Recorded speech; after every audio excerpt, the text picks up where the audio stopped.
हाँ श्रीमान जी।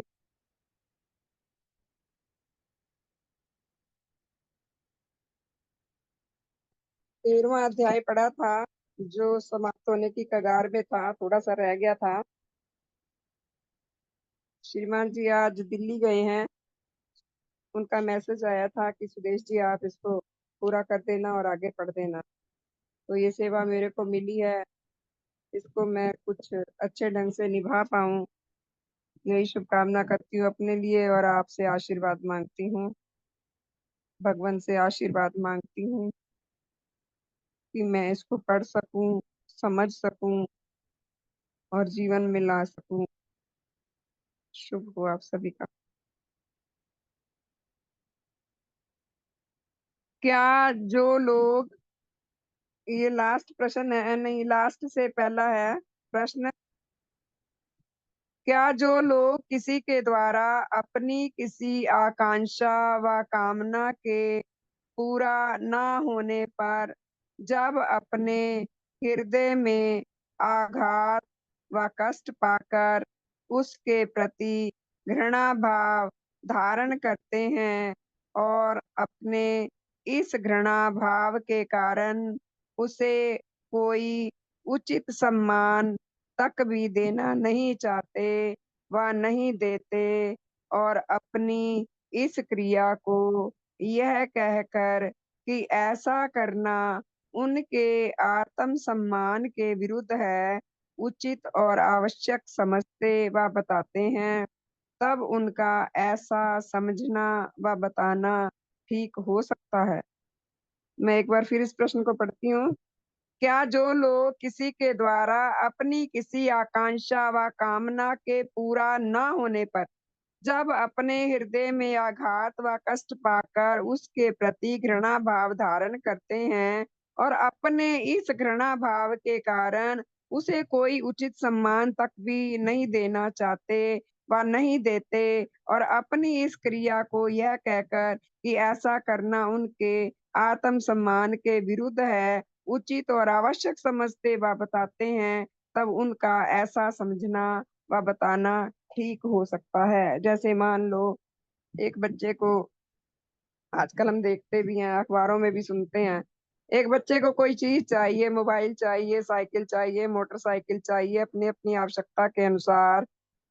अगर माँ बाप उसे नहीं दिलवा सकते, उनके पास पैसे नहीं है, या वो सोचते हैं कि ये इसको लेकर गलत चला जाएगा या जो कुछ भी है, तो उसके अंदर घृणा भाव पैदा हो जाता है और वह उसको घृणा करने लग जाता है, अपने पिता को भी घृणा करने लग जाता है और उनके उनका जो सम्मान होता है वो नहीं करता। तो उत्तर देते हैं भगवान, कदापि नहीं, कहे किसी ऐसी नीच घृणा के साथ सच्चे आत्म सम्मान का कोई संबंध नहीं। अपने परिवार, अपनी समाज, अपने संप्रदाय और अपने देश के राज्य शासन आदि के संबंध में जिस किसी मनुष्य का जो कोई पद व स्थान हो, उस पद की सच्ची मर्यादा के विरुद्ध किसी प्रकार की अनुचित क्रिया का करना तो अवश्य आत्म सम्मान के विरुद्ध होता है।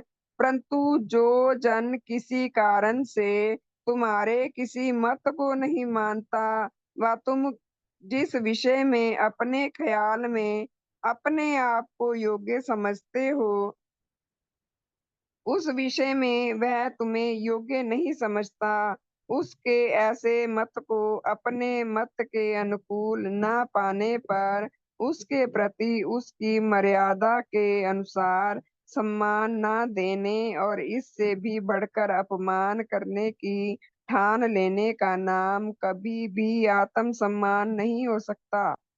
किसी को अपने मत के अनुकूल ना पाकर उसके प्रति जो जन घृणा अनुभव व धारण करते हैं और इस घृणा भाव से भरकर उसे उचित सम्मान देने ना देने व उससे भी बढ़कर उसका अपमान करने के लिए किसी एक व दूसरी विधि को अवलंबन करते हैं, उनके ऐसे कर्म का केवल यही नहीं कि सच्चे आत्म सम्मान से कोई संबंध नहीं और उनका ऐसा कर्म किसी भी सच्चे आत्म सम्मान का सूचक नहीं, किंतु उनका ऐसा कर्म सुनीति और न्याय के विरुद्ध अथार पूर्णतः आत्म अन्याय मूलक होता है, और वह इसीलिए वह ठीक भी कभी भी ठीक नहीं।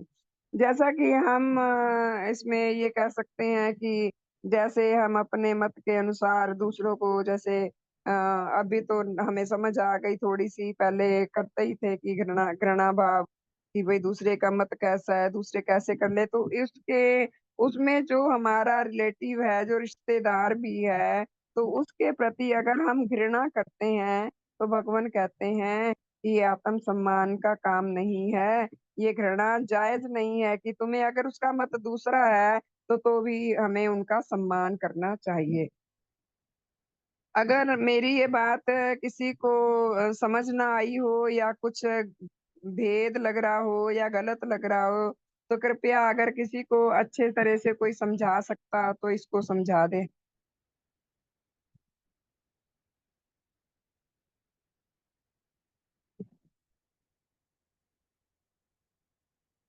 अगला प्रश्न, क्या स्वेच्छाचारी जन भी स्वेच्छाचार विषयक सुख के विपरीत किसी की ओर से कोई बाधा व रोक पाने पर उसके प्रति अपने हृदय में घृणा अनुभव करते हैं? जी हाँ, भगवान कहते हैं जी हाँ, वह अपने इस सुख से किसी से उचित व विधेय रोक टोक के मिलने पर भी उसके प्रति घृणा भाव से भर जाते हैं, और उनके संबंध में उल्टा दृष्टा होकर उसे उल्टे रूप में देखते और प्रकट करते हैं। यदि उनमें यह घृणा भाव बहुत प्रबल रूप में उत्पन्न हो गया हो, तो वह इससे भी बढ़कर आप उसकी कोई और हानि करने व किसी और से कराने के लिए भी तैयार हो जाते हैं। अब जो स्वेच्छाचारी व्यक्ति है, उसकी जो इच्छा अनुसार काम नहीं होता, तो वो जहाँ रोक-टोक होती है तो भड़क जाता है। ये हमें भी पता है, उसमें से कभी-कभी हम भी आ जाते हैं। पहले तो ज़्यादा थे, शायद अब थोड़ा-सा कम हो गए होंगे। तो हाँ, ये सत्य है कि हम घृणा भाव के कारण गलत काम नहीं करते। मतलब दुःख सा होता है। तो इसमें आज की मैं एक घटना बताती हूँ। मैंने आज अखबार में पढ़ा कि एक बच्चा बेटा था, पोता था, उसकी शादी हुई हुई थी। तो उसको उसकी पत्नी की डिलीवरी थी, तो डॉक्टर ने उसे सीढ़ियाँ नहीं चढ़ने को कहा। तो दादाजी नीचे रहते थे, दादा-दादी नीचे रहते थे, शायद माता-पिता का तो उसमें कोई ज़िक्र नहीं हुआ। दादा-दादी नीचे रहते थे और जो पोता था, वो ऊपर रहता था। अब दादा-दादी जी ने अपना उसको बच्चे को रूम शिफ्ट करने के लिए अपना नीचे का रूम दे दिया, जगह कम होगी। अब वो नीचे रहने लगे, डिलीवरी हो गई, ठीक-ठाक सब कुछ हो गया, तो दादाजी ने पोते से बोला कि अब तुम ऊपर आ जाओ। अब बुजुर्ग हैं, उनको ऊपर-नीचे नहीं आया जाता होगा, और ये सही भी है। तो उधार के तौर पे दिया था रूम, समझ लो। अब दादा पोते ने क्या किया, बहुत लड़ाई झगड़ा भी किया और दादी और दादा दोनों को पटक-पटक कर मारा। यहाँ दिखाता है कि घृणा भाव की उसकी इच्छा के विपरीत उसका काम नहीं होता, तो वो घृणा भाव रखता है, और जब ज़्यादा घृणा होती है तो वह हानि भी करने को तैयार हो जाता है। जैसे एक-एक कल की घटना में, कल के पेपर में थोड़ा-सा पढ़ा था कि वो भी एक पोते की कहानी है कि दा माँ का डिवोर्स हो गया और पिता का भी उसमें कोई ज़िक्र नहीं था। तो जो दादा था उसने पोते को पाला, पोते को बड़ा किया। अब जब पोता बड़ा हुआ तो गलत संगत में चला गया और उसने अपने दादा को मारा-पीटा, इसलिए कि उसे नशे के लिए पैसे चाहिए थे। नशा अनुराग उस पर हावी था। तो ये घृणा भाव है इंसान का कि आजकल इनसे अखबार भरे पड़े हैं। हमारे चारों ओर ये घटनाएँ होती रहती हैं। तो भगवान ने कितना ही ये सही मैप, सही किताब, पुस्तक लिखी है, ग्रंथ लिखा है कि जो संसार में हो रहा है, मैं तो पढ़ के हैरान होती हूँ कि भगवान को इतना कुछ पता चल गया। ये कारण क्यों होते हैं? ये स्वेच्छा अनुराग है, ये स्वाद अनुराग है, ये कौन सा सुख अनुराग है? तो भगवान ने इतना बड़ा ग्रंथ लिखा। तो धन्य है देवगुरु भगवान, मैं तो उनके चरणों में बारंबार प्रणाम करती हूँ, और हम सब भी करते ही हैं। तो आगे है 14वां अध्याय, मनुष्य आत्मा की गठन में संतान संबंधी सुख अनुराग।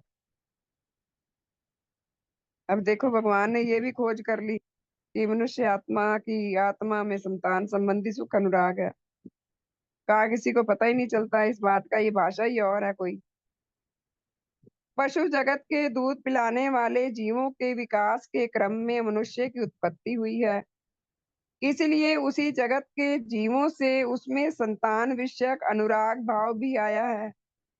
परंतु पशु जगत के लाखों जीवों में जो संतान अनुराग पाया जाता है, उसमें वह नीचताएं नहीं है कि जो मनुष्य आत्माओं के भीतर अपनी संतान के संबंध में इस सुख अनुराग के कारण धीरे धीरे पैदा हो गई हैं, और जो उनके और उनकी संतान के आत्मिक जीवन के लिए विशेष रूप से हानिकारक है।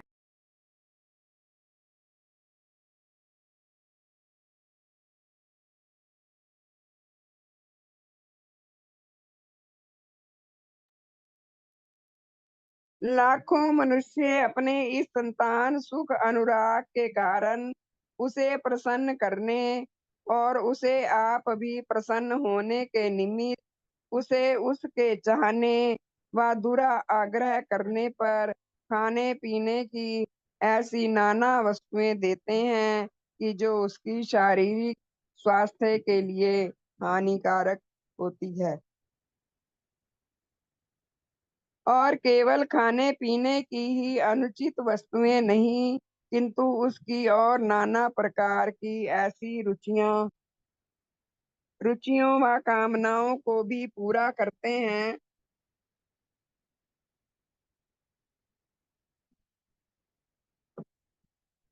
कि जो दोनों के लिए हानिकारक होती हैं, और जिस प्रकार की हानियां पशु जगत के जीव अपने बच्चों की पालना में नहीं करते।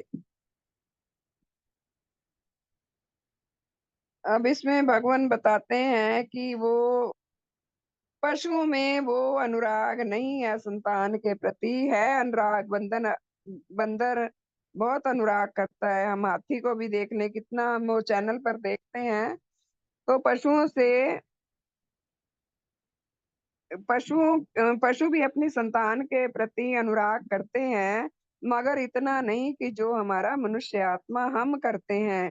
अब हम देखते हैं कि संतान सुख अनुराग के लिए कोई भी चीज बच्चा मांगता है या बड़ा ही है, तो वो उसको दे देते हैं। अब मैं अपने बच्चों को कहती हूँ कोक नहीं पीनी, कोक नहीं पीनी है, कोल्ड ड्रिंक नहीं पीनी है, ये नुकसान देती है, और हमारे कहने से भी वो पी जाते हैं, और अपने बच्चों को वो आगे आगे करके देते हैं कि ले बेटा तू भी कोक पी, तू भी ये खा, आइसक्रीम खा ले, कोल्ड हो रहा है आइसक्रीम खा ले।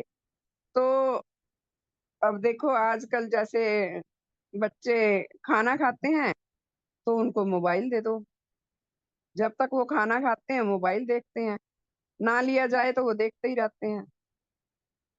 ये एक साधन बन गया है, संसाधन बन गया है कि बच्चे खाना नहीं खाएंगे, उनको मोबाइल दे दो, वो जल्दी से खाने लग जाते हैं। तो ये माता पिता ही करते हैं। क्या मनुष्य जगत के लाखों बच्चे अपने अनुरागी माता पिता से ही कई प्रकार के पूर्णतः मिथ्या और महाहानिकारक संस्कार व विश्वास और कई प्रकार के महाहानिकारक अभ्यास भी लाभ करते हैं? जी हाँ, पशु जगत की संतान इस प्रकार की हानियों से पूर्णतः सुरक्षित होती है।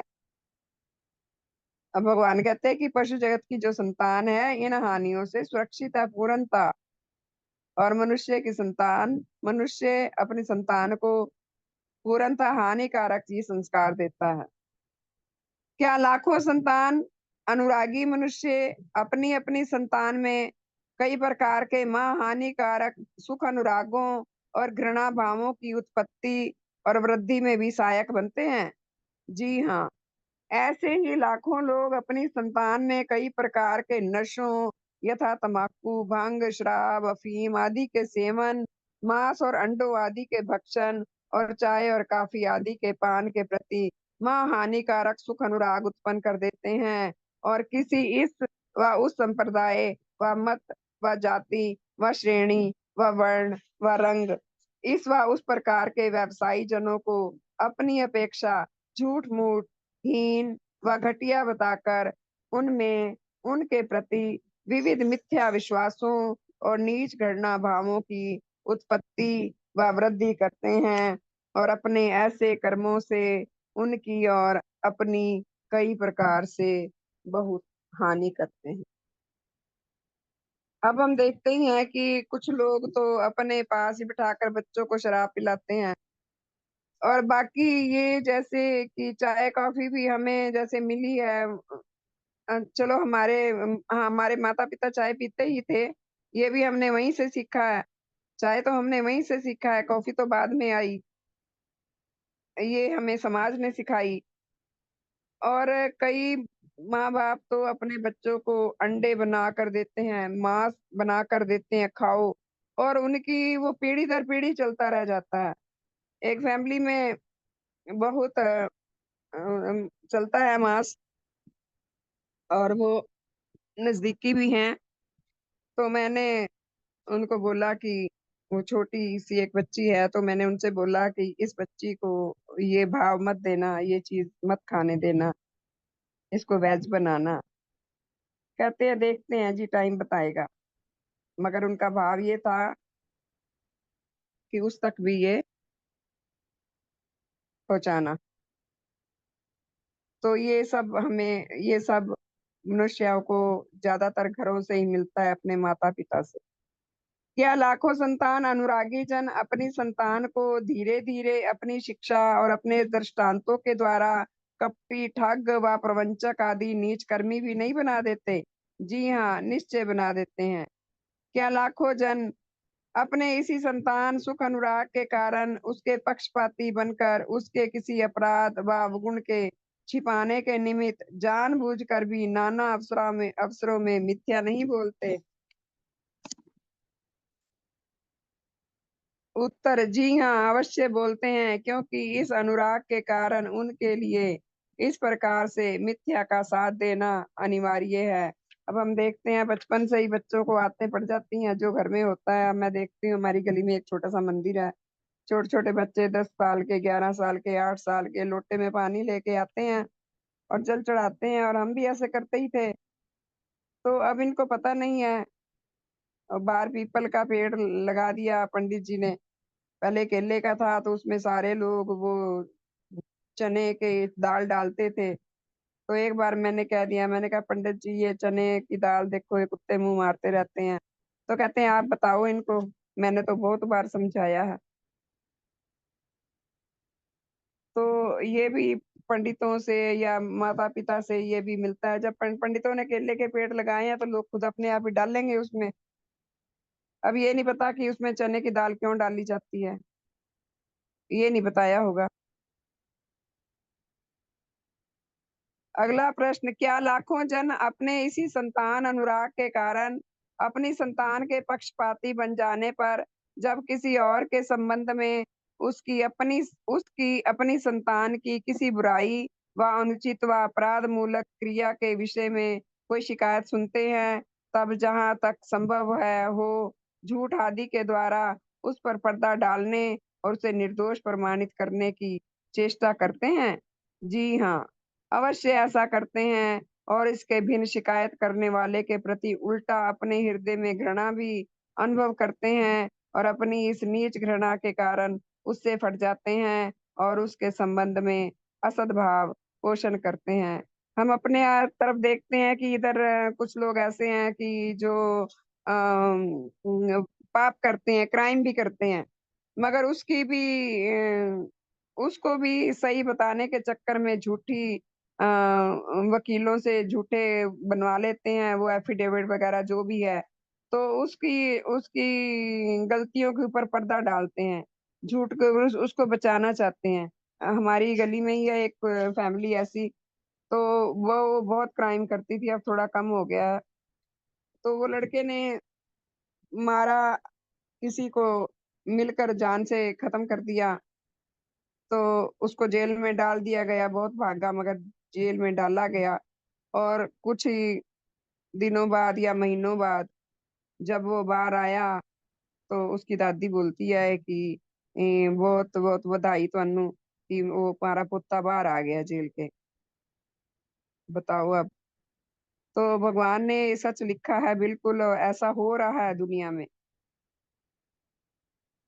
क्या लाखों जन इस संतान सुख अनुराग जनित पक्षपात और अपनी संतान में से किसी के संबंध में अपेक्षाकृत कम और किसी के प्रति अधिक अनुराग के कारण उनके परस्पर के किसी झगड़े के अवसर पर अपनी अधिक प्यारी संतान का ही अधिक साथ देकर दूसरी कम प्यारी संतान पर अन्याय अन्याय व अत्याचार नहीं करते, निश्चय करते हैं। इस नीच अनुराग को रखकर उनके लिए इस प्रकार का पाप करना अनिवार्य है। जो भेदभाव करता है अपनी संतान से, किसी को अच्छा मानता है, किसी को बुरा मानता है, तो वो अत्याचारी हो सकता है। निश्चय करते हैं इस नीच अनुराग को रखकर उनके लिए इस प्रकार का पाप करना अनिवार्य है। फिर इस प्रकार की भयानक बुराइयों के भिन्न संतान अनुरागी लोग यह जानकर और अपनी आंखों से देखकर भी उनका एक व दूसरा बेटा युवा होकर अपने शरीर की आप पालना करने के योग्य बन चुका है और विवाह करने व विवाहित होने की दशा में अपने भिन्न अपनी पत्नी व अपनी संतान की भी आप पालना करने के योग्य है और अब वह बाल्यकाल की असहाय अवस्था से निकलकर अपना स्वतंत्र जीवन व्यतीत कर सकता है।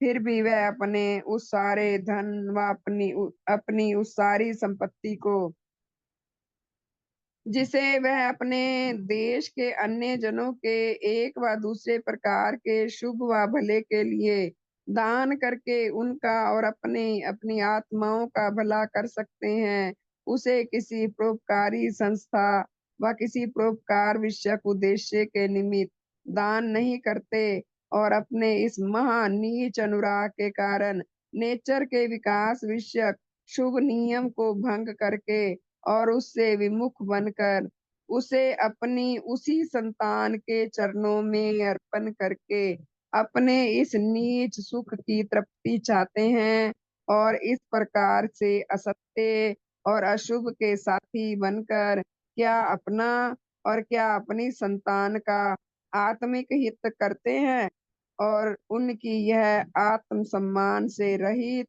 और पूर्ण स्वार्थ परायण कुपात्र संतान भी अपने लिए उसके ग्रहण करने में कोई संकोच अनुभव नहीं करती। वह धन संपत्ति की लालसी होकर अपने पिता माता की ऐसी सब संपत्ति को आप ले लेना चाहती है कि जिसको उसके माता पिता दान करके अपना और जन समाज का भला कर सकते थे।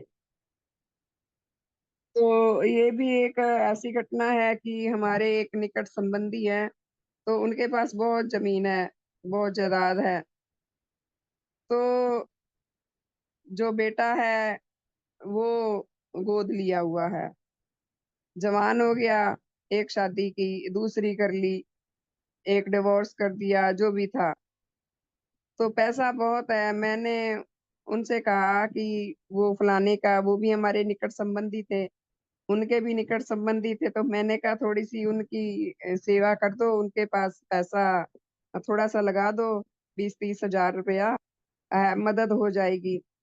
तो वो नहीं माने और उसी बेटे को देकर जाना है सारा कुछ, जो जिसने गलत तरीके से शादियां की हैं और गलत तरीके से काम किए हैं और बहुत बड़े धर्म को मानने वाले हैं। फिर कितने ही संतान अनुरागी जन इस अनुराग के कारण अपनी अपनी संतान के संबंध में जहाँ तक अंधे हो जाते हैं कि जब उनकी कोई संतान उनकी आँखों के सामने उनकी संपत्ति को अपने नाना प्रकार के बुरे कर्मों के द्वारा बर्बाद करती है और ऐसे पाप कर्मों के द्वारा उसकी संपत्ति के भिन्न अपनी और औरों की विविध प्रकार की हानि करती है, तब भी उन्हें अपने धन व अपनी संपत्ति को किसी ऐसी बुराई में खर्च होते देखकर और यह जानकर कि उनके मरने के बाद उनकी यह संपत्ति उनकी उस संतान को दिनों-दिन और भी अधिक बुरा व नीच बनाने और पाप कर्मों के फैलाने में सहायक बनेगी और वह भी अपने धन व अपनी उस संपत्ति को उसे देकर उन पाप कर्मों और उनके महाभयानक फलों के उत्पन्न करने में सहायक व भाग लेने वाले बनेंगे। तो भी वह अपने संतान प्रेम की अंधता के कारण अपना सब धन और अपनी सब संपत्ति अपनी उसी संतान को दे जाना चाहते हैं और क्या अपने जीते जी और क्या अपनी किसी वसीयत के द्वारा अपने मर जाने पर उसे किसी परोपकार विषयक कार्य के लिए दान करना और दान करके उसके द्वारा अपना आत्मिक हित करना और अपनी किसी हितकर समाज व अपने स्वदेशी व विदेशी जनों के लिए सेवाकारी बनना नहीं चाहते, किंतु उसे अपनी उसी पापी और दुराचारी संतान के ही चरणों में अर्पण करना चाहते हैं। ओह!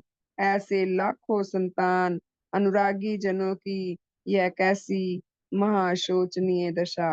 अब हम देखते हैं जो लोग शराब पीते हैं, जिनके बच्चे वो उनके माँ-बाप उन्हीं को ही पैसा देते हैं और उन्हीं के नाम ही अपनी प्रॉपर्टी लगाते हैं।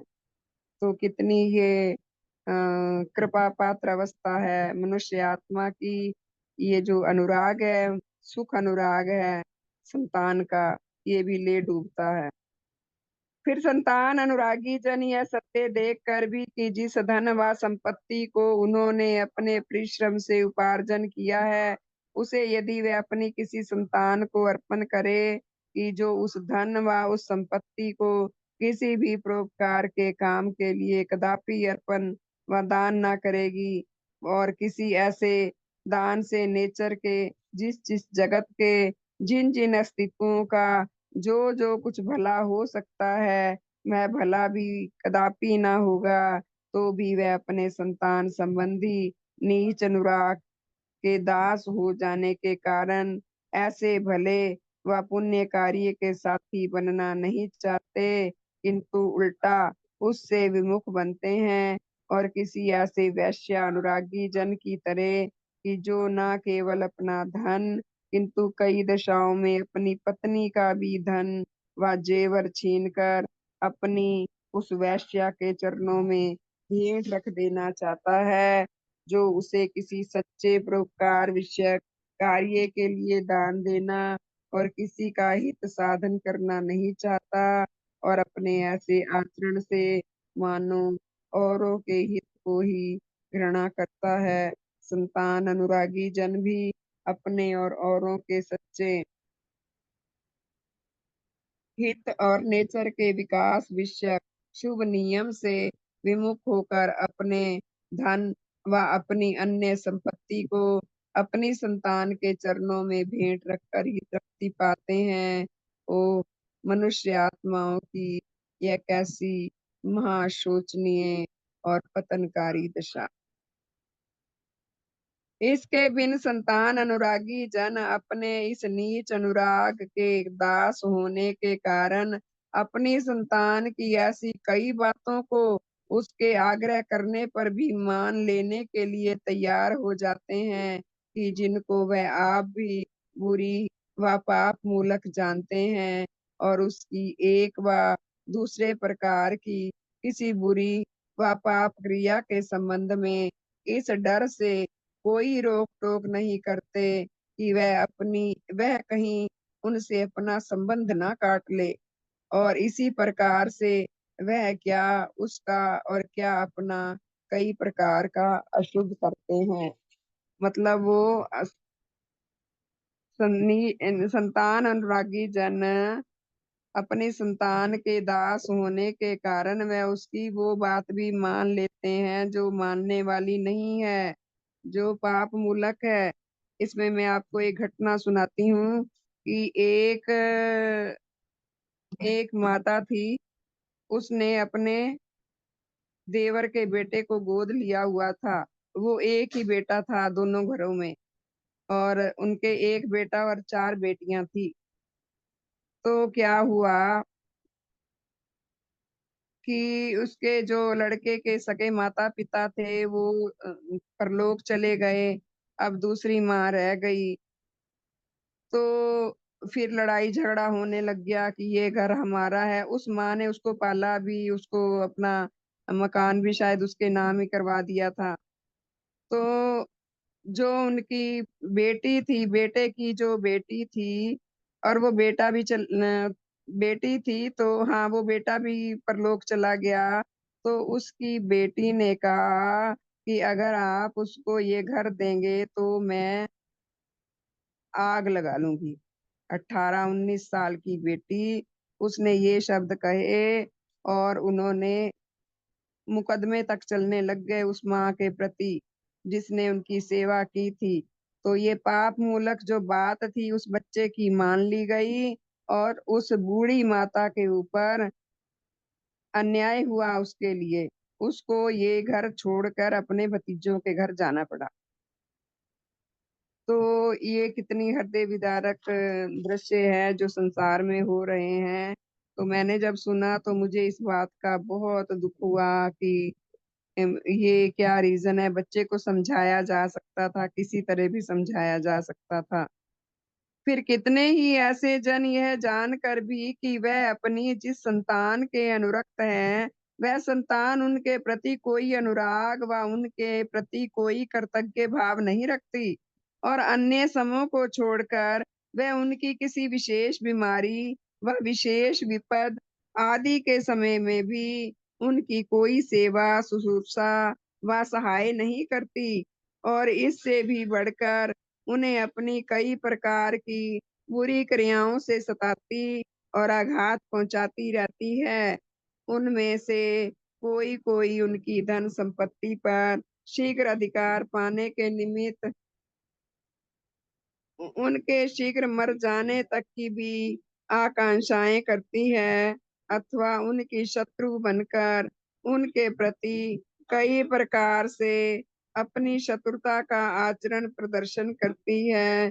फिर भी अपने संतान विषयक नीच अनुराग के कारण केवल यही नहीं कि वह सब कुछ अशुभ होने देते हैं, किंतु उसे अपना इस प्रकार का यह अहित उत्पादक और दोनों के लिए थोड़ा अंदर हो जाए महाहानिकारक संबंध काट तक नहीं सकते। और इससे भी बढ़कर उनकी संतान अपने जिन जिन बुरे कर्मों के द्वारा अपना एक व दूसरा नीच सुख ढूंढती है, उसकी उन्हीं बुरे कर्मों की तृप्ति में सहायक बनने के लिए अपने धन और अपनी संपत्ति को उसी को दे देना चाहती है, और इस प्रकार के वह अधर्म के साथी और सहायक बनते हैं। इसको मैं एक बार फिर पढ़ूंगी। फिर कितने ही ऐसे जन यह जानकर भी कि वह अपनी जिस संतान के अनुरक्त हैं, वह संतान उनके प्रति कोई अनुराग व उनके प्रति कोई कृतज्ञ भाव नहीं रखती, वह अन्य समूह को छोड़कर वह उनकी किसी विशेष बीमारी व विशेष विपद आदि के समय में भी उनकी कोई सेवा शुश्रूषा व सहाय नहीं करती, और इससे भी बढ़कर उन्हें अपनी कई प्रकार की बुरी क्रियाओं से सताती है और आघात पहुंचाती है। कि कोई संतान ऐसी भी है कि जो बीमारी में भी ध्यान नहीं रखती अपने माता पिता का, विशेष बीमारी में भी, और कृतज्ञ भाव भी नहीं रखती। उल्टा अपने बुरे कामों से या बुरी बातों से या बुरे वाणी से उनको सताती और आघात पहुंचाती है। और उनमें से कोई कोई उनकी धन संपत्ति पर शीघ्र अधिकार पाने के निमित्त उनके शीघ्र मर जाने तक की भी आकांक्षाएं करती हैं। ये भी हमने कितनी बात सुनी हुई है कि ये मर जाएगा तो अच्छा होगा, सारी धन संपत्ति हमारे नाम होगी।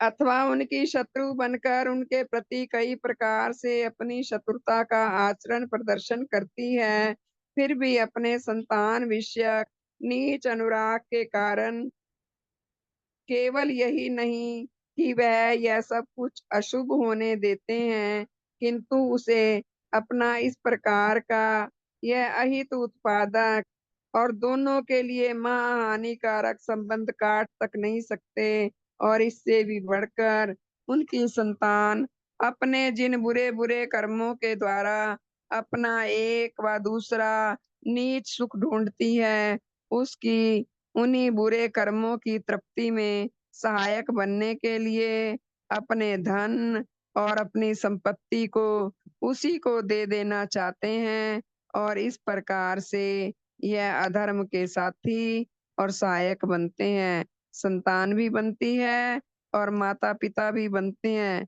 तो भगवान की ये शिक्षा कितनी न्यारी है, सचेत करती है ऐसे बुरे कामों से दूर रहने के लिए, ऐसे भावों से दूर रहने के लिए। तो ये अध्याय संपूर्ण हो गया है। तो 15वां अध्याय हम कल पढ़ेंगे। इसमें आपने कुछ बयान करना हो तो आप बता सकते हैं, कोई जन भी।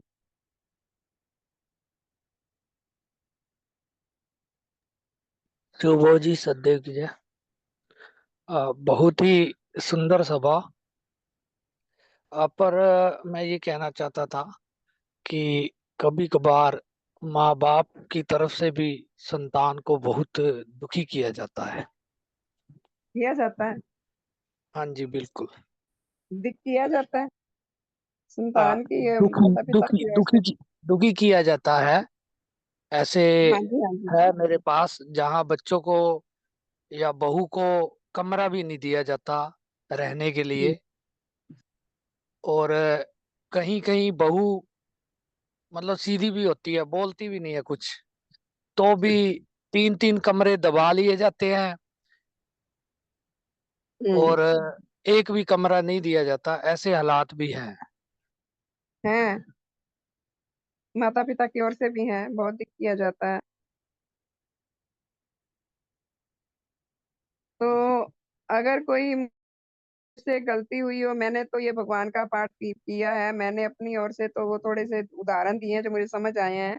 अगर उसमें कोई गलती हुई हो तो कृपया बताएं। भगवान की शिक्षा तो बहुत अद्भुत है, निराली है।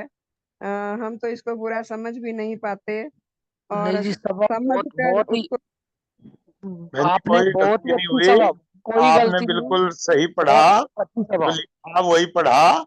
और उसमें बीच बीच में उदाहरण भी आपने दिए चार पांच, बहुत अच्छे। वो भी इसमें काफी उनसे भी सहायता मिली। और जो चावला जी कह रहे, वो भी कहीं कहीं होता है, कभी कभी ऐसा भी होता है, होता है कि माँ बाप की तरफ होता से है। भी जाती होवे। तो भगवान ने तो दोनों ही तरफ लिखा, जो उसमें माता पिता के इसीलिए उन्होंने अधिकार, और बच्चों बच्चों के कर्तव्य कर्म वर्जित कर्म माँ बाप के लिए बताए और बच्चों के लिए भी बताए। ऐसी हाँ बात नहीं जी, है। उसमें सब कुछ तो बताया हुआ है भगवान ने। कहीं कहीं माँ बाप की तरफ से भी जाती होती है। और कभी कभी ऐसा भी होता है कि वो बायस होते हैं, भाई एक को ज्यादा प्यार करेंगे, दूसरे को कम करेंगे, एक हम्म, को ज्यादा देंगे, दूसरे को कम देंगे। इससे भी कहीं कहीं लड़ाई होती है। मगर ज्यादातर हमारी देखने में आया है कि संतान की तरफ से ज्यादा होता है। तो ये ऐसी कोई बात नहीं है। आपने बहुत सुंदर पढ़ा, और बिल्कुल एक एक शब्द क्लियर था, एक एक शब्द समझ में आया। उदाहरण भी बहुत अच्छे थे। चावला जी का भी कहना ठीक है, ठीक है, बहुत सुंदर, सबका शुभ हो। बहुत बढ़िया।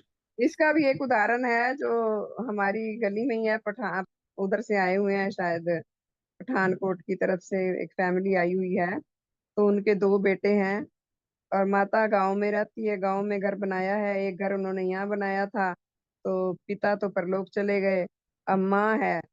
तो एक बच्चे को तो बिल्कुल ही घर से निकाल दिया हुआ है, वो बच्चा कभी आया ही नहीं। बेटा शादीशुदा है, छोटे वाला है।